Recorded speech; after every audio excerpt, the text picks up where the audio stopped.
Hallo zusammen und willkommen zu einer neuen Folge von The Digital Download. Oops. Good afternoon, good morning, and good day, wherever you may be joining us from. Welcome to a new edition of The Digital Download, the longest running weekly business talk show on LinkedIn Live, now globally syndicated on TuneIn Radio through IBGR, the world's #1 business talk, news, and strategy radio network. Today on the Digital Download, we're challenging conventional growth strategies. In the frantic race for innovation and market share, many businesses overlook their most valuable asset, their people. We have a special guest, Mark Cowieson, to help us with the discussion. While many leaders merely talk about people first, Mark truly lives it. Beginning his career as a mechanical engineer apprentice at just 16, he has risen to become a CEO and respected leader in the energy industry. But before we bring Mark on, let's go around the set and introduce everyone. While we're doing this, why don't you in the audience reach out to a friend, ping them, and have them join us? We strive to make the Digital Download an interactive experience, and audience participation is highly encouraged. Tracy, would you like to kick us off? Please. Oh, yes. Start at the bottom. Good morning, everyone. I'm Tracy Borison, founder of TLB Coaching and Events, a proud partner of DLA Ignite, who, if you don't know already, you will learn about when Tim introduces himself. And I mean, I'm a big fan of humans and what humans can do. So I'm really excited for this conversation today. Excellent, and I can only share what you just said. So, Tim, would you like to introduce yourself?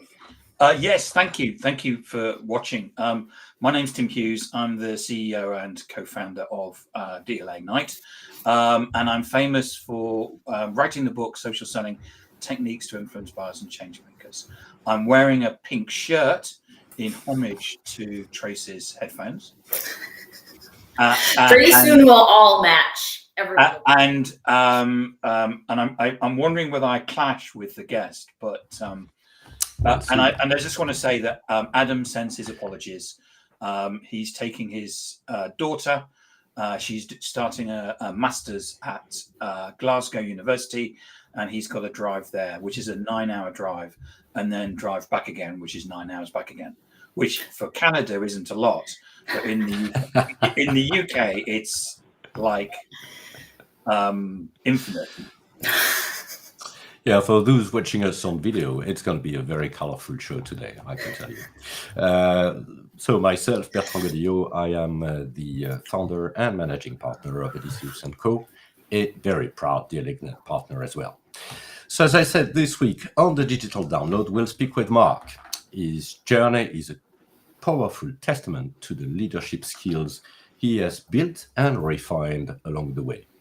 In this session, he will share insights on why fostering an environment where employees can thrive is the foundation of lasting commercial success. Let's bring him on. Yay! Welcome, Mark. Hi, Mark. Guten Tag. Du hast mir auf den Keks. We'll try I'm not sure we want to translate that. Happy Friday. Mark, good afternoon and welcome. Can I just butt in, Bertrand? Yeah. Because Mark has been a watcher of this show for probably since the beginning, and he's always provided amazing comments, amazing jokes. And he's come on today, and it's the first time that we've ever met you, and I kind of want to give you a hug and but I can't.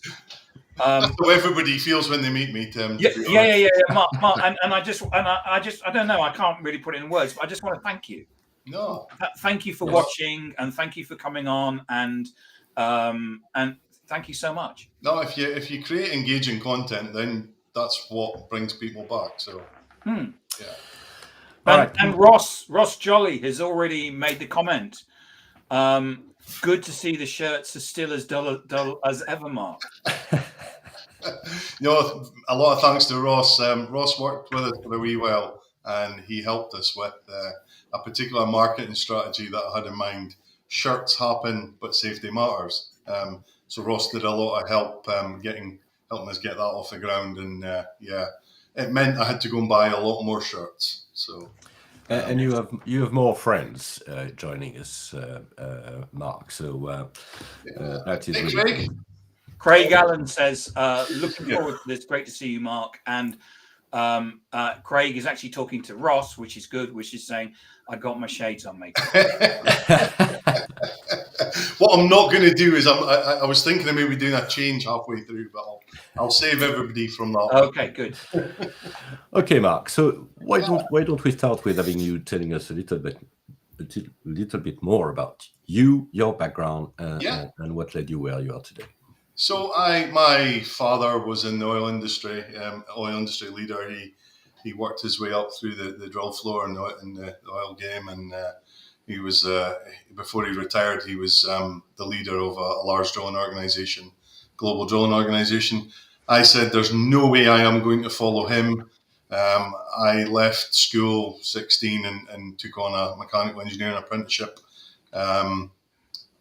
Forward 8 years, I joined a Norwegian company after that, and that was kind of my journey, particularly getting to know good company structure, good culture, where you were no longer a staff number, you were very much somebody who had a say in the business and how the business was run and organised. And I went on from the age of 22, 23, I was in charge of large projects, a £25 million project for hydraulic engineering design on drill ships in Korea.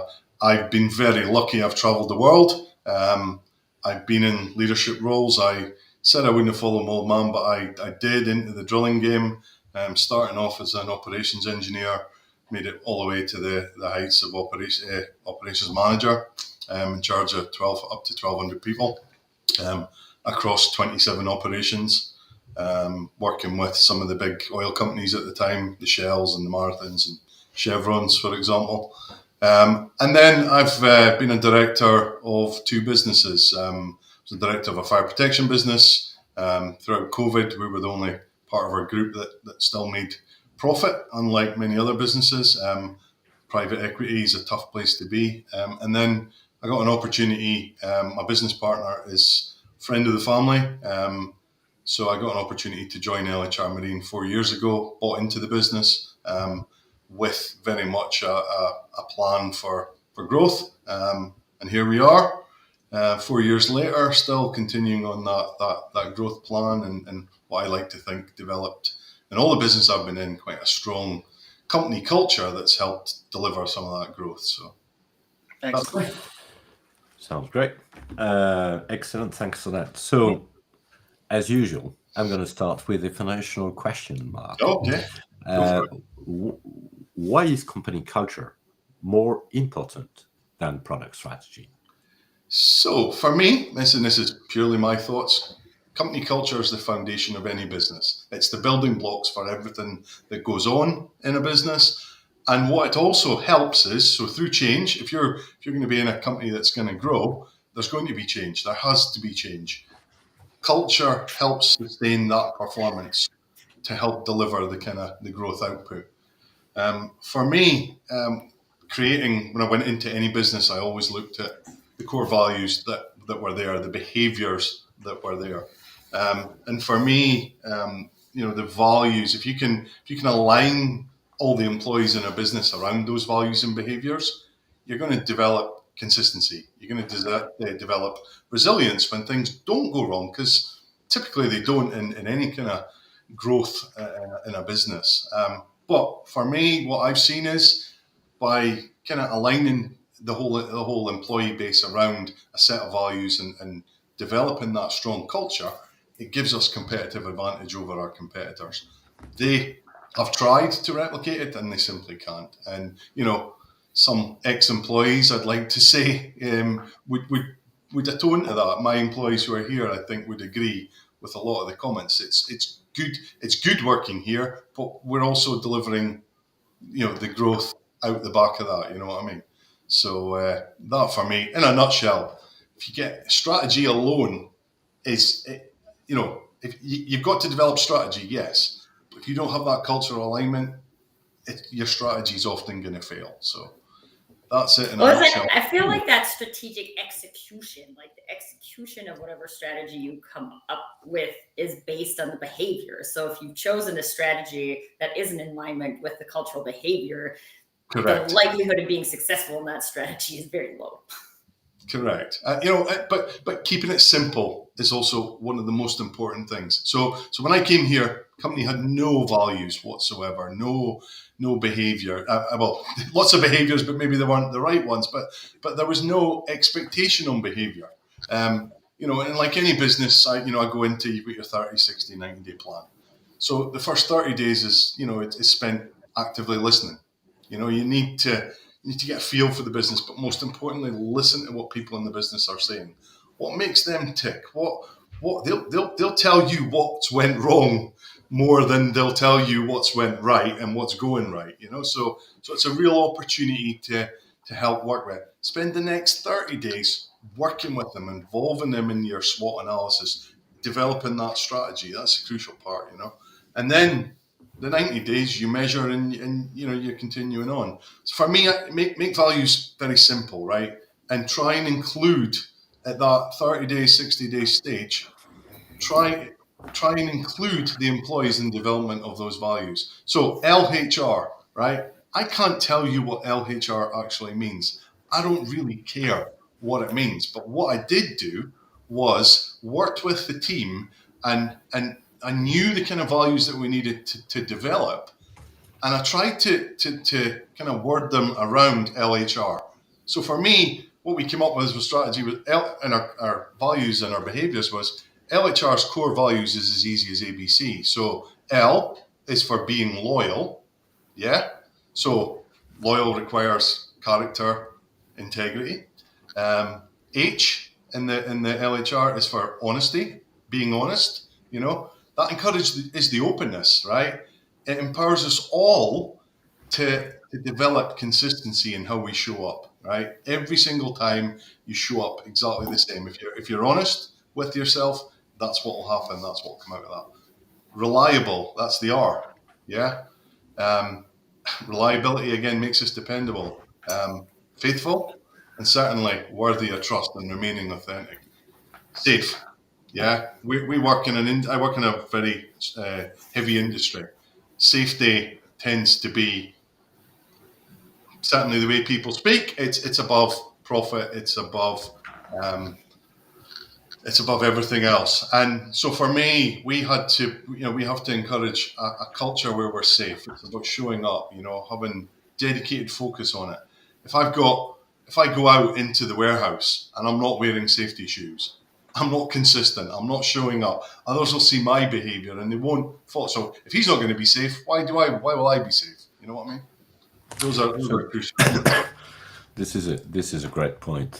By the way, just a quick comment from David. It says culture eats strategy for breakfast. There you go. Just a quick question on that. So I suspect these three words, loyalty, honesty, and reliable, are on every single walls within LHR. But how do you leave that? What's the recipe to make it like that? And I think you already covered. Yeah, I mean, as I said to you, we didn't just come up with it. We didn't just say that's what it's going to be. Remember I said to you that through loyalty, it's not just about being loyal to LHR. It's about being loyal to the procedures that we've developed, the processes that we've developed.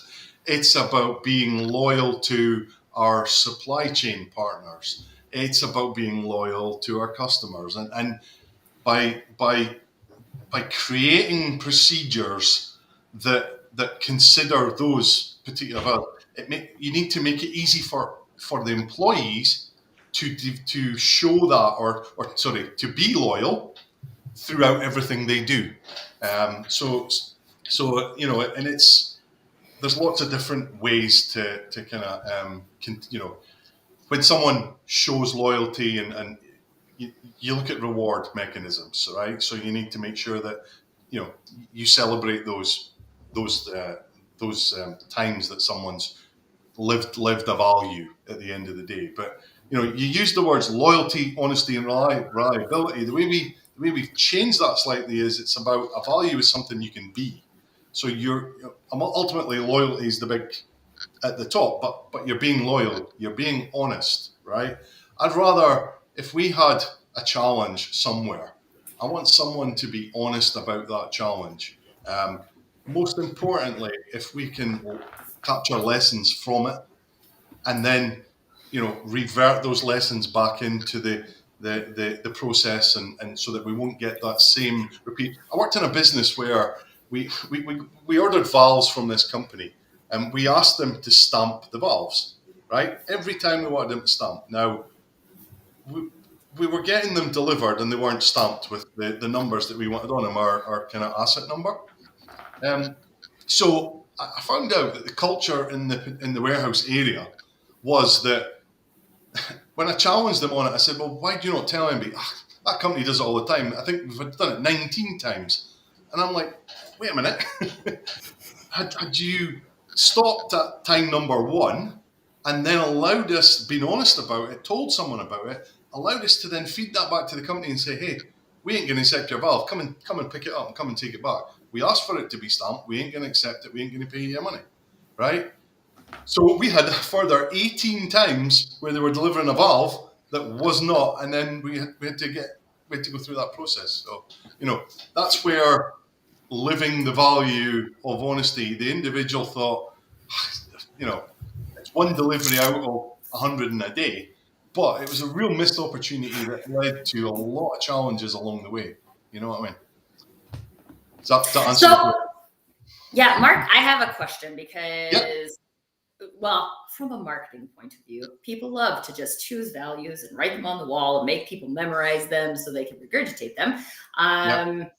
But then they don't get lived like that. And I'm also wondering, because I've seen a lot of people with a lot of values, like 7 or 10 values on their website. You've mentioned 3 that seem to go like deeper, and there's like a lot of intention to bring those to life throughout the organization. So do you have a recommendation on how many values is too many values? It's a very, very good point, but listen to what I said at the outset was I worked for a company called Smedvig, and they had 4 values: safety, accountability, inspirational, loyalty. I know them because I lived them. I was also part of the organization who, and this is the crucial thing about how those values become livable, is integrate them in everything you do. Integrate them in your hiring process. Integrate them in the coffee, the morning tea break conversation. Integrate them, reward people when they recognize things like values. So I'd never restrict people on the number, but you need to try and make them memorable. The one thing I remember from Peter Smedvig, his great-grandfather had a ship, the clipper ships, the big sail ships with the sails on it. And the way we remembered it was we had a picture of a ship, and we put a P on a sail, and we created another value, an extra value, proactivity, which came out of the conversations with the feedback and the employees. So what you effectively had in your head was picture of a sail, P, sail P with the values: safety, accountability, inspiration, loyalty, proactivity. So to me, key things about making them memorable, make them visible in everything you do, and particularly in the leadership roles, make sure that you reference those every single day. I saw there's a great podcast out right now from Bob Keeler, one of our industry leaders. And if you've not seen it, go and have a look. It's a taproom talk that he did with Kenny Dooley at OGV Taproom. And he talked about how he had developed a set of values with his leadership team.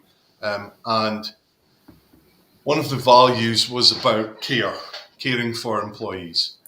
And somebody in far country overseas wrote him an email and said, hey, you probably get these emails all the time, but we've got this particular staff member. He's got a disease and he needs specific medicine, and he blah, blah, blah. So he put back, okay, that's fine, no problem. So they looked more into it, and what had happened was he was able to, the first year, the insurance covered it, but he needed this medicine to continue his treatment, but he couldn't afford it. So his leader was effectively asking if the company could pay for it. Right now, get back to the crux here. What Bob did was the kind of chairman of the business. He brought it into his leadership team meeting. In fact, his HR manager brought it up to him just before the meeting. He said, "Well, listen, I was going to bring it up, but why don't you bring it up?" So he brought the situation up in the meeting, and immediately the leaders went, "Well, if we do it for him, we have to do it for everyone else." And then what he did was he turned it around and he went, one of the other leaders said, "Oh, wait a minute, our core value is care. If we're not going to show up for this particular employee and we've got no choice, we have to do it. We've created this value of care.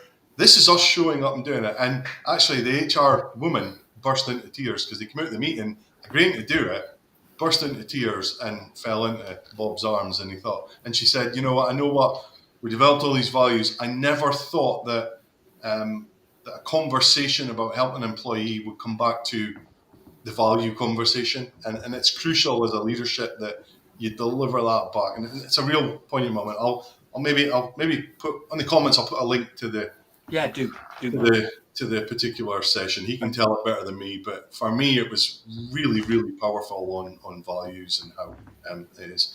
One of the things I did at one of the companies I've got, and we do performance reviews. I'll use the word performance reviews because the word appraisals was what they used to be called. And there was a particular organisation in the northeast of Scotland that used the word appraisals and used it to score a scoring mechanism and paid a lot of people off. And I mean hundreds of people. So for this organisation and the people working for this organisation, the word appraisal fell on dumb ears, and it felt like you were going to be scored. So they didn't really participate in the process the way that they should have. They weren't as honest as they should have been because they were worried that they would get someone fired, for example. So what we did is we went away and we said, right, okay, our values are X, Y, and Z, safety, accountability.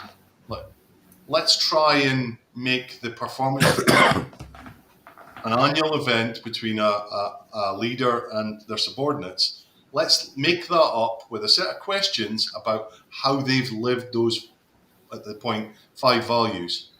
And it was a much better conversation around personal development, employee development, and the strategy for moving forward, rather than, I'm going to score this person based on here, safety, for example, or being safe, for example. A leader could reference a particular time that an individual stepped in and prevented a potential incident, right? And how he stepped up and he put it forward to such and such. And so how somebody showed up. And when you continually do that as leaders to your subordinates and your employees, then they'll believe in those values and they'll live them with you, if you know what I mean. Because they're striving to be, everyone strives to be better. Well, most of us do. But if you have a clear strategy in how to do that, live in the values, how do I live up to that value, then it helps with personal development as well. So what stops, I got a really important question, I think. Okay. What stops every question's important, doing that? Because I feel like everything you're saying makes lots of sense. And what stops leaders from doing exactly what you're saying right now? Because in my experience, that's still, I would say in my career, I have had one leader that very strongly led by values and 5 or more leaders that did not. So what stops leaders from doing that? ultimately the leaders that don't do it don't believe in the values. That's ultimately what the problem is. And it's you know, ultimately that's what it is. You know what I mean? I mean, a lot of businesses develop values and missions and value and state, you know, and a lot of them are same, and that's it. They do it because they're they're commercially going for a commercial tender, they need to show up and have mission. It takes up 2 pages at the front of a tender, and it looks good, right? So they're not living the values that leaders, and I think that's what the barriers are. They've not been they're either not been involved in the process of development, so they don't believe in them. They've not had or they've not had that situations where it's been embedded into everything they do. You know what I mean? Every process that we've developed here and the places I've worked all falls back to a company value somewhere. You know what I mean? A behavior that we're trying to encourage, right? So I use the word LHR's values are as easy as ABC. ABC are the behaviors that we expect people. A stands for accept accountability. B, build relationships. C, challenge and collaborate, right? So of those behaviors, you can integrate that in just about everything. You're making someone accountable for a process, right? As I say, we hadn't made an individual, that Valve story, we hadn't made that individual accountable, or at least we thought we had, but we didn't give him the encouragement to be able to feed it upwards. As a business, we had a business of 1,200 employees. We had 9 non-conformance reports. Okay, so that was a shock for me to just have 9. So 9 opportunities for learning, right? What we did was we trained people. We looked at the process. There was clear changes we needed to make to the process. We trained people on what the expectation was. People thought an NCR was a bad thing. People thought it was a bad mark against their department, part of their P&L would affect their P&L, would affect their performance, it would affect their bonus. You know, it wasn't about that. It was about leadership hadn't really emphasized and shared with people what the expectation of an NCR actually was. The next year, we had 240, I think, NCRs. And that meant that we were able to change the process for the better in line with the core values and our behaviors. That makes sense? Yeah, it does. It does. We do have a comment from the audience, and this is from Ross. Sorry. More often than not, they are the values are very generic and rarely differentiate between companies. Hence, many employees simply ignore them. I think that, as you said, this is one takeaway for me today. You know, the value is something you can live. Yeah, and as I say, and I think to follow on from Ross's very pertinent comment, that if you was to ask an employee, that's probably the answer they would give. The answer I'm giving as someone who's developed values and has changed the processes in an organization, if you don't do that part of it and you don't set the expectation for the employee, then they are going to ignore them. You know what I mean? It's as simple as that. If you don't show up, you don't as I mentioned, reward. We used to do there's an offshore. There's an opportunity for an observation, right? And it was called the stop card. DuPont were the first people that did it. They had a DuPont, the explosives people, an explosives factory, and they kept blowing up their employees. So what they did was they moved the families of their employees into the blast radius of the plant. So all of a sudden they stopped blowing up themselves, right? But what they did was the employees went, well, can we get something different? So they developed the stop process, right? Which was an intervention, make an intervention when someone saw something that wasn't quite right, an opportunity for improvement. But in the offshore industry, it became, you must put one stop card in a day, right? So because it became an expectation to put one stop card in a day, people did it because that's what the company wanted, right? There was maybe a leak in quality because of that, and it's quite clear those who weren't buying into the program were there.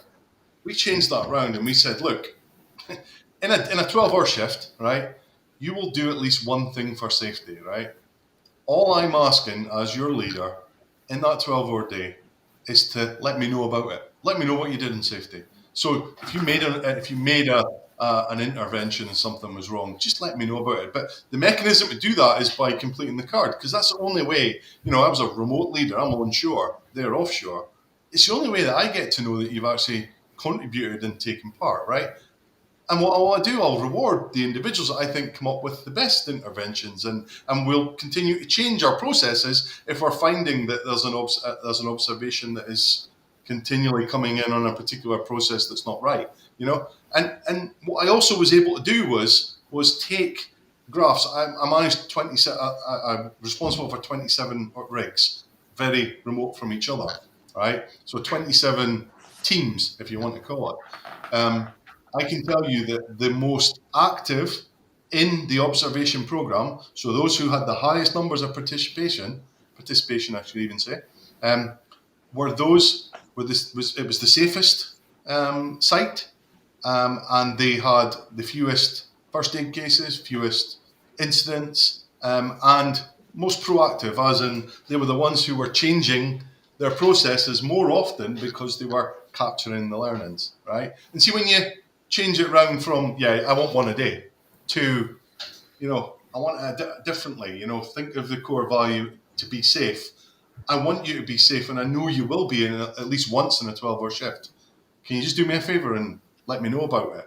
And by letting me know about it, I can help enact change. I can help you make the changes. You know what I mean? It's a really good program that's been absolutely beaten to death offshore as a bad thing. But when you actually take time and speak with teams and show them the resulting evidence of contributing regularly, then it makes a massive difference. I think you demonstrate a really great example here, Mark, because I think people could batch safety into a generic and not different value, right? Like there's probably lots of people who have safety as a value, or at least a published value, but like what you're demonstrating and how you're looking at it is like, okay, if safety is actually our value, this is how the industry is doing it. It's not working for safety. So if safety is actually our value, how could we tweak the process so that we make it livable in our organization? So I think that's an interesting component too, because I also don't think that values have to be so profound, right? They can be loyalty, they can be safety, but you gotta be very clear on how we do that here. But I mean, for example, exactly, it shows up when I talk about results. I'm not just talking about a graph that shows that team 5 were the most proactive and therefore there, right? What actually happened out the back of that was, when you come to contract renegotiation, we typically had 3-4 year contracts with major oil companies, Shell, Chevron, and Marathon. They're looking at these metrics. They're looking particularly at the safety metrics of how many first aid cases you've had, how many, but most importantly, come away, they're lagging factors, right? You want the leading factors to be the ones, and being proactive and recognizing how many processes those are the leading factors that we were able to put in front of all these organizations, and they go, hey, this is a company that actually from the top down lives the values, and ultimately out the back of it, it's the company that gets the results because of that. You know what I mean? And I'll say this: safer we were, more profit we made. A question for our audience who's really experiencing very high growth, and sometimes high growth is a challenge with to living the values, if you see what I mean. So the question is, how do you make sure that along your growth you actually don't lose your values? A good question, and I'll try and relate that back to a specific part of my career. We were doing well as a business, but M&A, we had some capital spend, so we purchased another business that was of a decent size to ours, but I will say a company that had a very different culture, a culture that, from what I had heard of in the industry, I actually turned around and said, there's no way I would work for them. But yeah, through M&A, we eventually worked for them. I was in the HSE manager's role as we took on that. Well, I volunteered for it. I was in the operations team, but I volunteered to be part of that transition period. And most importantly, move 19,000 processes from what they had in their organization to change them into the company processes, the company values that we had. That doesn't happen overnight, right? It certainly doesn't happen overnight. You need buy-in. You need to start somewhere. The starting somewhere is, as I said again, the 30, 60, 90 days. Active listening and learning. Try and understand what they believed in, how they showed up against what their company values were. And then that's the opportunity. You can then go, you know what? I'll change that around, and this is what we do, and here's the results of that. Is this something that you would? Yeah, okay, I like that process. Let's go for that. You know what I mean? So it's probably the hardest thing I've ever done in my career, which was to merge with a business and take, I think it was nearly 400 employees on board to onboard them, and it happens regularly in high performing businesses. It's the more they perform, the more companies they'll merge with and acquire. And yeah, you have a big challenge. Seadrill is a great example where Seadrill was a company I worked for. They bought Smedvig as to be their management company. They were building maybe something like 15 drilling rigs in the Far East, South Korea and China and such like. But they needed a management company, and they looked at us and said, "You know what? You guys have done this. You manage it on a smaller basis, but to expand this at scale, we need the people, we need the management team, we need the processes that you've developed in line with the core values, and we want to drive that change." But what you ended up doing, you try and get, so say an average rig is about 120 people times 15. They're just not available off the street. And they've all come from very different companies with very different cultures. And, you know, you'll get some people that will fall to the side, that's for sure. I've seen that, where people just couldn't handle the kind of inclusive culture. They were used to a dictatorship, wanted to do their 2 weeks and then go home again, and that was it. You know what I mean? They didn't want to be a voice. They didn't want to be included. They just, you know, that's fine. It happens in every business. You're not going to convert everyone as hard as you try. You need to recognize that. But, you know, the more you convert, the more they'll help you bring others along the way. So another, yes, sense? it does. And I do have another question on this, and that is around high performing people. Very high performing individuals do not buy into the values. So how do you manage this? Good question. It's a very, very good question. High performing. So I'm trying and bring it back to examples where I can. So let me think of someone along the way that I knew of. Yeah, no, I'm gonna. That's a tough one. I mean, listen. I've been guilty of it. When you're under a lot of pressure, you've developed your strategy. You've set yourself at high growth. You're working till you're up at 5 a.m. and you're working till 10:30 at night. Those things, there are things that definitely fall to the wayside. And at the end of the day, bring it back to human behaviors again.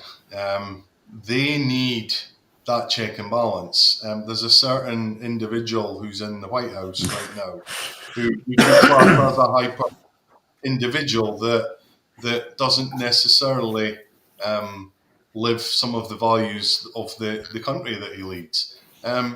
He needs, like any high performing individual, he needs checks and balances. He needs people to be able to intervene. And I personally have never had that problem. I've had challenges with my leadership team. I challenged my chairman, who was in Norway, on a particular process that they wanted to introduce, and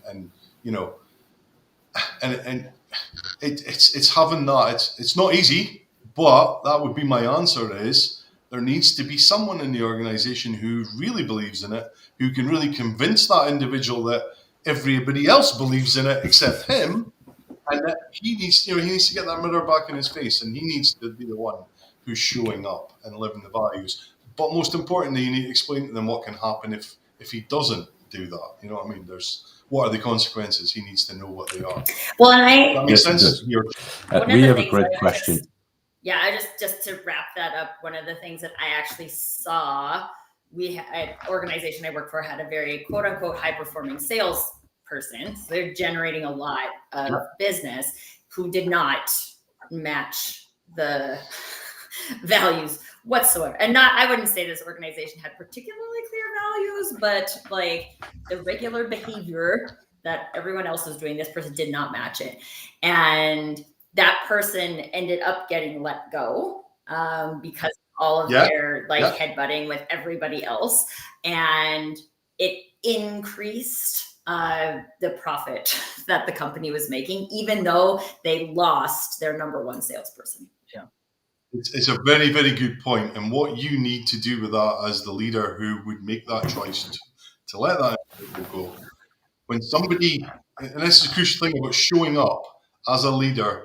So we've had individuals that I've let individuals go who haven't met our expectations, who haven't lived the values, but what we've done is we've certainly let the individual know that those are the reasons. But we've let other members in their team know. We've made it clear that, as you know, the expectations we've set, the high standards that we've set, the values that we've created that we all want to live to. If someone's not willing to follow those, then there's probably a place for them out with the organization, and they're not welcome on the bus or the train as we head on to high performance. You know? Yeah, if you let toxicity into the company, then everybody looks at it and goes, "Why are the leadership doing that?" And immediately that gives everybody the green light, basically, to be toxic. But what I've also seen is where that's happened and they've let someone go and just moved on, not said nothing about it. You know, I remember we held a town hall where we let a very senior member go. And we held a town hall and we explained the reasons why we let that person go. And it was a real show up of strength in leadership, but also strength in the belief of the values that we've all created. You know what I mean? And we all live. So, you know, it's very, very powerful, that message. I'm trying to think of the exact, I know what happened. I'm trying to think of the exact example. Bertrand, you had a question.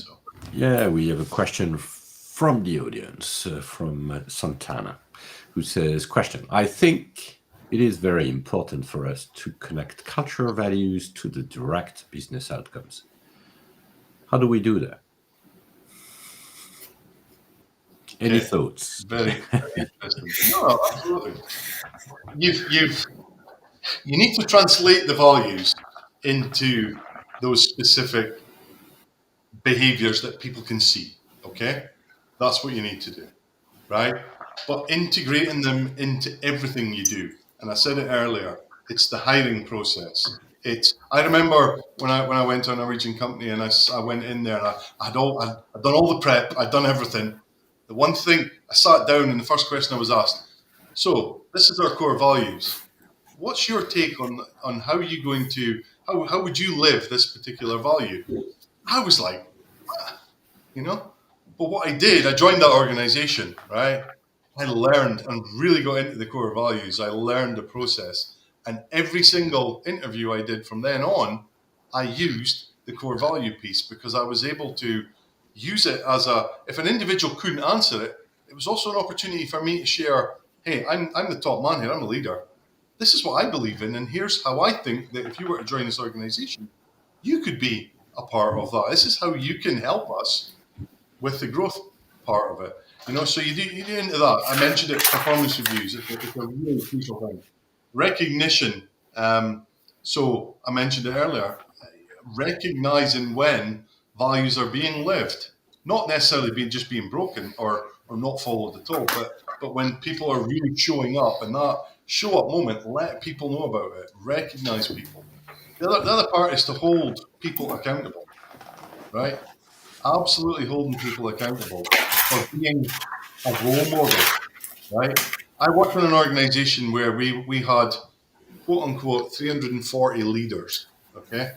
I generated a leadership, 2-day leadership seminar. I created, me and my sidekick created a 2-day seminar. The first question we asked, now I managed half the business, my sidekick managed the other half. So you had 60 people in the room on 6 or 7 sessions. I can't remember how many it was. But we asked one simple question. So we'd sent them a letter to say that as a leader in our organization, we use the word, as a leader in our organization, we invite you to attend a 2-day leadership seminar where we will look at X, Y, and Z, right? First question we asked was, I know some of you, I've recognized some faces, some of you maybe don't me, we work remotely, so it's not easy. So one of the questions I asked was, who in the room are leaders? Show of hands, who in the room are leaders? Less than all the 6 sessions, half the room put their hand up. Right? So they didn't even believe, even though we told them your role. So what we had to do is we sat them down in that 2 days and we got them in their leadership groups. So there was one group of leaders where we took out the job title at the top of their job description, right? And in the job description was their what we expected of them against the core values, etc., etc. And we asked them, in your groups, can you tell us which role you think that is? Some of the tables didn't even recognize their own job descriptions. So it was a real challenge, from particularly with numbers of people in larger organizations. You really need to make sure it's embedded in the what you do, the how you do, but most importantly, that continual review, the continual recognition, the continual mirror up to yourself. How have I used to ask yourself a question, how have I lived the values today? Just that one question. I think we developed some stickers that they put offshore on the mirrors, as they brush their teeth. How have I lived the values today? You know what I mean? How have you lived the values today? So they saw it when they went to the mirror. And just that consistent, review, consistent reflection. One of the things that you need to really do is get feedback on your own performance as well, right? That is from your leadership team, but also your employees. Ask them, how have I been showing up? You know what I mean? And you'll get that occasion where, remember that one time you did this? I didn't necessarily agree with that. And I said, brilliant, thanks for telling me. See, next time, make sure you tell me then. Don't tell me now. Tell me then, because that's what I encourage you to do. I'll learn from it. You'll learn from it. And, and when someone with an observation system offshore, when somebody would intervene, right, you'd often get grumpy guts that would turn around and say, I'm just doing it quickly, or leave me alone. You know what I mean? But when you make it embedded in the culture that it is the norm to be intervened upon, that's a big differential. You know what I mean? So linking that to the business outcomes, yes, you ultimately will drive the business outcomes are what? We're all in business to develop, to make profit, yeah? Absolutely. That's what any business exists for, right? The crucial thing for me is that you need to sustain that performance of the strategy you've developed, and the only way you can do that is to build that cultural foundation. Once you've got that cultural foundation, you then continue the review of that culture and how things are going. That is how the link between the business performance and the values is that's where the synergy comes in. Hopefully I've answered that question. Yes, that's what I was thinking too, is just that I think a lot of times people assume that you can have values or you can have performance, and instead of looking at, okay, we desire growth and we desire to live these values, so how are we going to achieve this growth by doing the things that we value? And then you build the solution. So we did, I mentioned 30, 60, 90-day plans, right? So when you're doing your analysis, you're doing in a certain role, you look at the financial performance. you'll look at what's your sales pipeline look like. You'll look at what can we actually achieve, and you'll set yourself some goals and numbers, right? That's financial planning. That's what that is, right? At no point did I turn around and say, I need to make sure that I want to double growth and I need to link that back to a value. At no point did I even think of that. I knew that if I don't get the values right, I don't get the buy-in of the employees, I ain't making sales. I ain't delivering performance. I'm not able to put in systems that help me deliver what I need to do financially. So as much as there's a link, it's not one that you really need to think hard about. It's, companies that are successful typically have a strong, good culture right at the heart of them. So, quick question before I take Ross' question, because I think this is a very good question in the chat. So, I'm sure nobody has ever experienced the fact that you are a manager within a company who doesn't have very strong culture, and you're crazy enough, to be willing to develop a proper or a better culture in your team, but not necessarily with the backup of your senior management. Yeah. How can you make that happen? First of all, is it a good idea? And then how can you make that happen? Sorry, can you just give me that again, Bertrand? Sorry. Leading a team in an organization with not very, very strong culture. Yeah. But you still want, as you could say, middle manager, or at least as a manager of a team, to foster a culture within your team. How can you make that happen? So, it's a really good question. And, part of your analysis, part of that active listening and learning, you will very quickly learn which people in the organization are going to come along with you, right? Listen, I've joined 2 organizations in the last 8 years. This particular organization doesn't have the same people who were here 4 years ago. I've changed out all of them. They've either left through natural leaving, they've not bought into our growth strategy and our culture, or they've been asked to leave.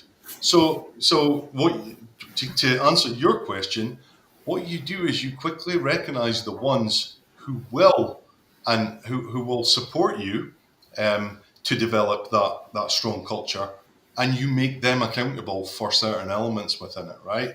They will bring others on with them, right? I've seen it in a room, and you've got 6 managers, all line level managers for me, rig managers who were big earners, who had teams of 60 people, 70 people each, right? You know very quickly that if one of them is more proactive, one of them is showing up against the core values, that the others are sitting going, okay, I need to up my game a little bit. I need to do something different. So if you're talking about bringing people along, that to me is that show up, the recognition of that person in the room that is doing it. They're getting consistent recognition from the leadership team. The results are obviously taking care of themselves. As I mentioned, if you've got the right culture, then right safety culture, it will take care of itself. Having that kind of proactive culture, then ultimately the results will come with that. And that individual has either a choice to join in and support that, or maybe ask to leave the business. All right. Maybe one last question. Sure. How do you work backwards and convince the board that they need to? Quantized technology and asset software comparable to it. How do you convince a boardroom that it deserves this? That culture deserves the same investment. When everything is all the same. What have you got?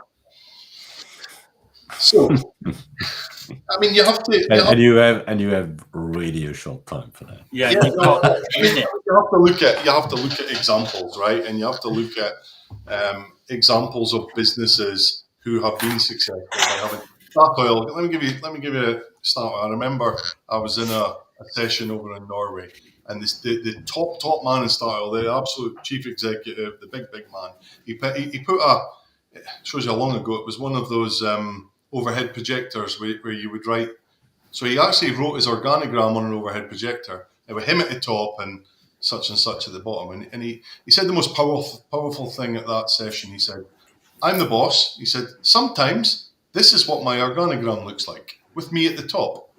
And he took the bit of paper and he flipped it around 180 degrees. He went, "Sometimes this is what my organization looks like." And it was the person at the bottom at the top. So how are you gonna convince a boardroom that culture is the differentiator?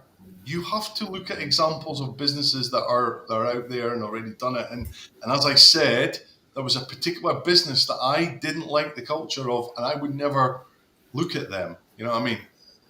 We won a contract. We part of our culture was to be involved in the community. Right? It was a particular part of our values where we wanted to show up, and it's part of our corporate social responsibility. We actually we were one of the first sponsors at Pataudry. And the contracts team in this organization, it was between us and another contractor. And they saw each other and went, these companies, they're both pretty similar, they're both the same. And just at the point they were asking that question, who we're going to pick, our name came up on the advertising board at the football at Pataudry. And they both looked at one another and went, well, they support our local home team. They do a lot more in the community. That's a differentiator for me. Mm-hmm. And we actually won, I know, feedback from these people, we won a contract because of, to me, bringing it right back to the culture. Great. Well, Mark, really, thank you so much. Thank you, Mark. We could keep this going for hours, I'm sure. Sure we could. Thank you very much for the guests and the questions that they put in, because without them, we wouldn't be here. So thank you. Where can we learn more, and where can we find you? So www.lhrmarine.com. That's my website. We're a safety equipment and marine equipment supplier. We are the largest distributor in Europe for fall protection equipment. We work with all the big people. We've part of our growth strategy. We've significantly increased our stock holding from something like 200,000 to nearly 3.5 million in Aberdeen in 4 years. So if you want it, we've probably got it, but it's backed up by specialists, and we work with people, and we've got some really good, strong supply chain partners that provide support for us. You can also, on YouTube, put in "Shirt Happens But Safety Matters," and you'll see some short, less than 3-minute videos of me in all my collection of shirts. I want to see that. Shirts, including some of the benefits of some of the key factors of the products that we sell, and why you should consider them. So that's where you can find me. And most importantly, if anybody wants to hit me up on LinkedIn, you should go there and send me a thing. I'll just leave you with one thing though. You asked me, you sent me a question, you didn't necessarily answer it during the day, but there's a principle I use that helps me create an environment where employees flourish, right? So I named it the beer principle. Okay? Beers principle. BEIRS. So be visible, encourage open dialogue, invest in personal growth, recognize and reward, and the S, support flexibility and well-being. The beers principle. I'll put it in the comments for you. Put it in the comments. Excellent. Well, thank you so much, Mark. We now have a newsletter, so don't miss an episode. Get the show highlights, beyond the show insights, and pieces of information on our upcoming episodes. You may scan the QR code on screen. Thank you, Tracy. Or visit us on digitaldownload.live/newsletter. On behalf of our panelists, Mark, thank you so much, and thank you all, and see you next time. Bye-bye. Thanks, everyone.